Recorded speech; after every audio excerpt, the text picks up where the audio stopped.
People are reimagining retirement, and here to talk with me about that is Michael Sheppard, Group Vice President at Thrivent. Michael, welcome. Thank you. Very glad to be here. Oh, it's a pleasure to have you here. Before we get started to talk about the Thrivent survey, for the benefit of our viewers who may not be familiar with you and your work, do you mind giving us a brief overview? Absolutely. So I am the Group Vice President for Thrivent. I manage the Great Lakes region, which is all of Wisconsin and Michigan, which encompasses where we were founded. I have just under 20 years of experience in finance across 3 large companies, including starting my own firm. Personally, reside in Milwaukee, Wisconsin. As you can see out the window, we have a little bit of a storm going on. But I was a military baby, so I'm from a little bit of everywhere. I was born in Dayton, Ohio, and then being in the military, went to Trenton, New Jersey, Fayetteville, North Carolina, Troy, Illinois, California City, California, and then 8th grade through high school was here in the Milwaukee area before going to North Dakota State for electrical engineering. So you and I both are fans of Milwaukee. I spent my undergrad years there in Milwaukee and have great fondness for the city and all that's changed there over the years. Quite remarkable from when I was there. Yeah, it has. It's grown. There's a lot of cities like ours that have opportunities for growth. And if you panned a little bit outside of the window, you'd see the cranes. So we're happy with the development. Yeah. So let's talk about the survey. I mentioned that people are reimagining retirement. They're giving back to their communities. They're continuing to work, but they're scaling back a little bit on hours. So what are some steps people can take to ensure that they're adequately preparing for the type of retirement that they want? Well, I love that you said adequately preparing. And Bob, I watched one of your segments and you really articulated retirement well when you talked about the go, slow go, and no go. And unfortunately, I think that a lot of people, when it comes to their preparation, have got that in reverse. In your 20s and 30s, there's a little no-go. You're living life, not necessarily focused on your finances. Late 30s, early 40s, you're a little bit slow go. And then when the light's at the end of the tunnel, you start to say, wow, I really need to get serious about my finances. And I think at Thrivent, we believe a few things. Number one, that you need an accountability partner. I mean, research has shown if you have a friend to go to the gym with, you're going to go to the gym more often. And sometimes we need that friend, that accountability partner, that advisor early on to help us make smart decisions when we prepare. Because we know that preparing early is one of the fundamental things that can provide success. And I think as we reimagine how we prepare for retirement, we need to focus on, do we have someone that understands us, that can help us make smart decisions and move along the way as we progress? I think the second thing as you prepare is that you have to have a plan. That's another fundamental thing. That plan doesn't necessarily have to be for retirement. I hear a lot of advisors say you've got a plan for retirement and don't just focus on the plan, because sometimes you need to bring that closer and just prepare for the next stage. And maybe you just want to position yourself so that you can make the best decisions in the next stage of your life and not make up for the decisions that you made prior. And so a lot of it, Bob, is making limited mistakes. But once you've got that plan, we firmly believe that if you include generosity and a higher purpose into your financial strategy, that your behaviors will change. You think differently and you act differently when it's bigger than you, when it's more for your family, your community, and future generations. Michael, let me go back to your first point about accountability and having a partner. So often young people feel that they don't have enough income or they don't have enough assets to seek out an advisor who can help them start on the path to a sound retirement. Any advice for someone who's listening who might be young and thinking maybe an advisor isn't for me, but they are? Yeah, I guess to continue to play on that example, you don't get in shape before you go to the gym. You go to the gym first. And sometimes, finances are one of the things that we keep really close to the vest. And so there's really 3 ways that we engage. Number one, I think it's best if you have someone that you can look face to face, meet on a regular basis, and have them help you make smart financial decisions systematically. But if there's someone that maybe doesn't want someone in their friend circle or just a little bit further removed, we have a virtual advice team. And so if someone wants to call somebody, they can call our virtual advice team and share whatever they want that's on their mind, and know that it's not going to be anywhere near their circle if they want to, keep secret that they've got some things that they want to get done. And then I guess third would be great programs like yours and directing them to FinStream or directing them to our Money Canvas education platform, because the information is out there. But again, I'll say this many times. We have lots of information out there. There are a lot of places that you can do research, but we're not waking up every day and seeing that everybody has more money than they ever needed and retiring on schedule and they're secure. And so the best behaviors happen when you have someone that can walk along with you. So speaking of that, what are some of the questions that people should be asking themselves as they approach retirement and their timeline? I think the closer you get to retirement, the more clarity you want to have. I think a very important question is, what level of certainty do you want when you've reached retirement and you've hired yourself, and how much exposure do you want to market volatility?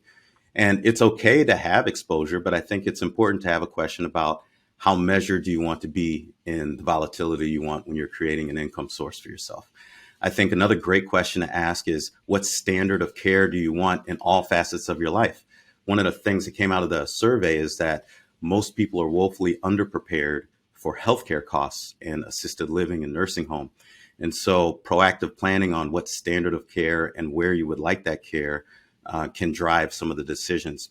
And then again, Bob, it comes back to, if you think with the end in mind and you're clear with these things, then you can utilize tools that position you for success. And, unfortunately, it's better to put the tools in before you have to make emotional decisions. And so you want to make sure that you set up your environment to help you make those decisions. Yeah. Just to follow up, Michael, you mentioned that you want to approach retirement with some degree of certainty, and yet there's so much uncertain about retirement, inflation, healthcare expenses, what your expenses will be over retirement, what your lifespan will be, et cetera. What advice do you have for people about trying to create certainty out of what can be uncertain items?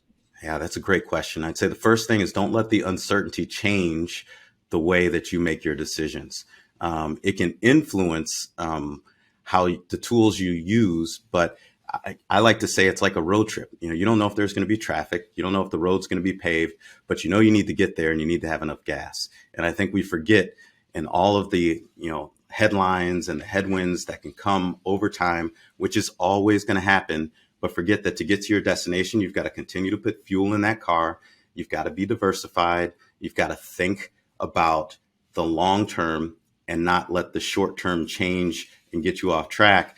And so I think it's important that you focus on your plan, review your plan often. And the closer you get to whatever goal it is, it might not be retirement, it might just be the next phase, that you increase the amount of time that you spend with your trusted advisory team and focus on the plan that you started from the beginning. Yeah. So I'm fond of saying that no airline pilot ever flies from Boston to Milwaukee without making some adjustments along the way. I think the same is true for retirement planning. People need to not only set the plan, but monitor and adjust it as need be. Mm-hmm. I agree. And I think, so let's just say you're in the retirement red zone. One of the conversations that I always like to have is, when and where do you want to declare the win? Because the closer you get to your destination, it's more important that you don't take a step backwards than taking a significant step forward. And so the risk conversation is one that should be top of mind the closer you get to retirement. And so I agree, that could be an adjustment that's made.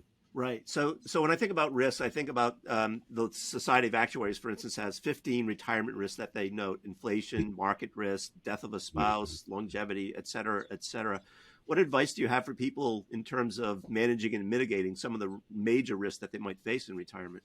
Mm-hmm. So the unfortunate thing is that we know that those things are going to happen. And since we know that those things are going to happen, we can prepare.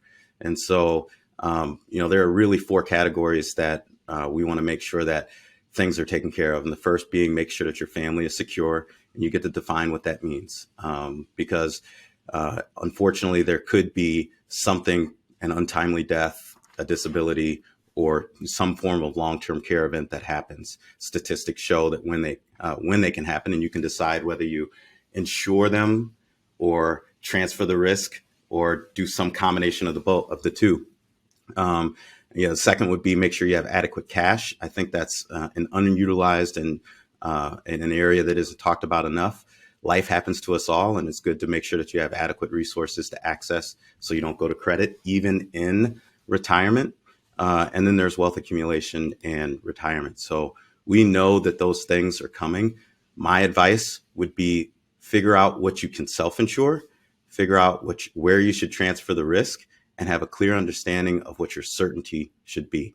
I've had some pre-retirees that say, I have these essential things that I need to do, and I want to make sure that I never run out of money to take care of these essentials. Well, you probably want to be a little bit more safe and entertain some things that provide more certainty in that. And then there's the variable. And so think of it as, for most of our lives, we've had some form of base and bonus. And so in retirement, what is your base? And then what is your bonus? So the survey that we've referred to mentioned that inflation is a top concern, regardless of 7%. Life stage. Any thoughts about how people should think about inflation as they're thinking about their retirement plan? Yeah. And so there are a lot of people that say, don't react.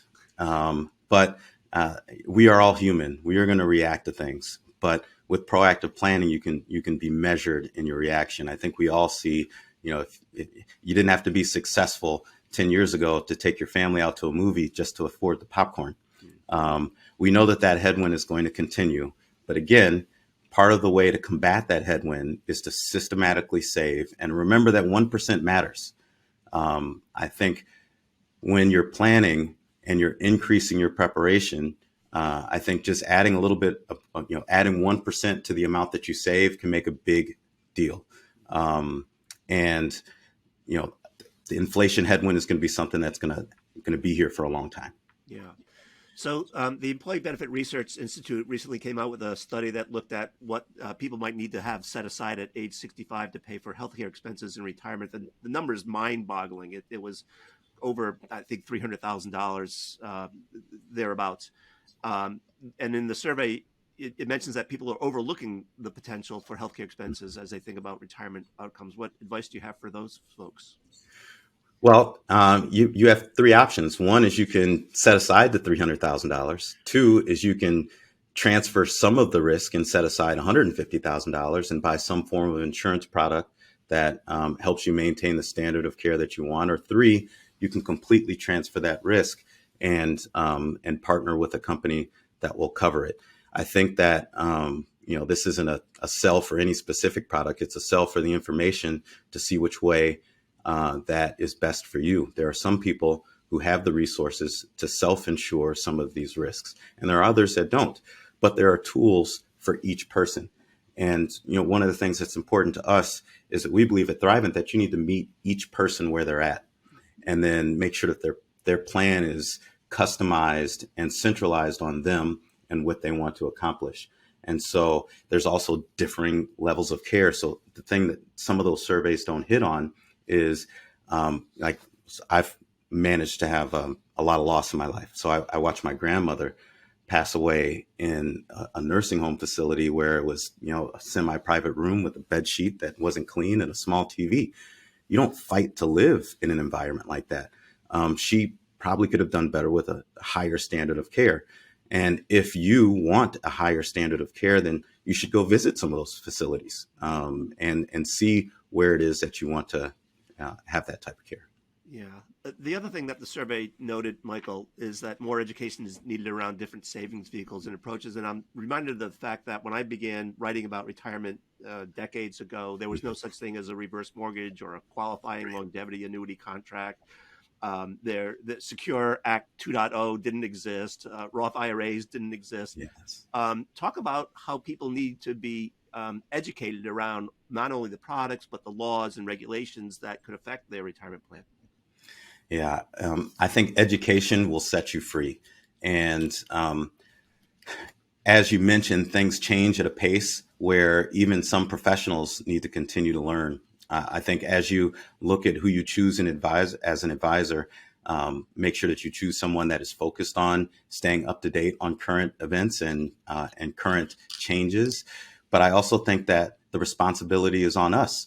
Right now, personal finance, while it's getting better, isn't taught in schools, and we aren't necessarily thrown into life with the preparation and education needed to make those smart decisions. And so knowing that 10 years ago, there weren't things that we can utilize today, and that 10 years from now, there's going to be things that we haven't even thought of. I think it's important to utilize great resources like FinStream, like our Money Canvas education, and like, people that you trust, that you're okay asking questions. So, as part of the press release that announced the results of the survey, there's mention of some steps that people can take. I'll just read off the laundry list and ask you to comment on one or two of them. Okay. Establish a retirement timeline with your desired outcomes in mind. Gather an inventory of what you have and identify potential gaps. Consider different scenarios to stress test your retirement strategy. Execute your strategy and review your strategy regularly to ensure you're on track. One of the things that I think in that list, for me anyway, that really strikes the sort of what it is that people really need to think about is stress testing their retirement strategy to think about best case, worst case, and probable case outcomes. Maybe talk about, well, any one of those steps, but perhaps the stress test one in particular. Yeah, as a former engineer, I believe in stress tests. And I think that, again, as you get closer to whatever your goal is, it's important that the frequency that you review the plan is increased.